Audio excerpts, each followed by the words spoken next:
महादेवाचं दर्शन घ्यायला का आला म्हणून कैलास बोराडे नावाच्या मुलाला तिथले जे गुंड आहेत नवनाथ दौड आणि भागवत दौड यांनी तापलेल्या सळ्यांनी लोखंडी गजानी त्यांच्या संपूर्ण अंगावरती चटके दिलेले आहेत।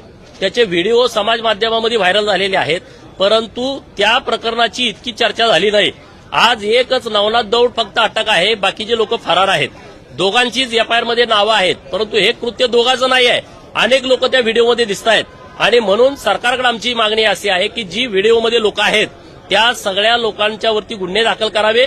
नवनाथ दौडला अटक केलेली आहे, त्याच्या भावाला भागवत दौडला तात्काळ अटक करावी आणि त्यांच्यावरती मोकोक्का कायद्याअंतर्गत कारवाई करावी, कारण त्यांच्यावरती यापूर्वी सुद्धा अनेक गुन्हे दाखल झालेले आहेत आणि हे वर्चस्ववादाच्या लढाईतून झालेलं आहे। काहीच संबंध नाही। तो मुलगा एकदम साधा सरळ मुलगा आहे आणि त्याला तुम्ही इतक्या चुकीच्या पद्धतीनं घाणेरड्या पद्धतीनं क्रूरतेला एक सीमा असते।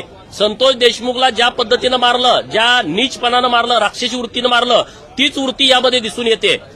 परंतु या सगळ्या प्रकरणामध्ये कुणीही गंभीरतेनं दखल घेतलेली नाही। माननीय मुख्यमंत्री महोदयांना काल भेटलो, त्यांनी सक्त सूचना जालना एसपीना काल दिलेल्या आहेत। परंतु रोज उठून तुम्ही किती लोकांना मारणार? 5 मर्डर हे जालना जिल्ह्यामध्ये झालेले आहेत, त्याची पण मी यादी घेऊन आलेलो आहे। जवळपास 5 मर्डर गेल्या 2 वर्षात झालेले आहेत।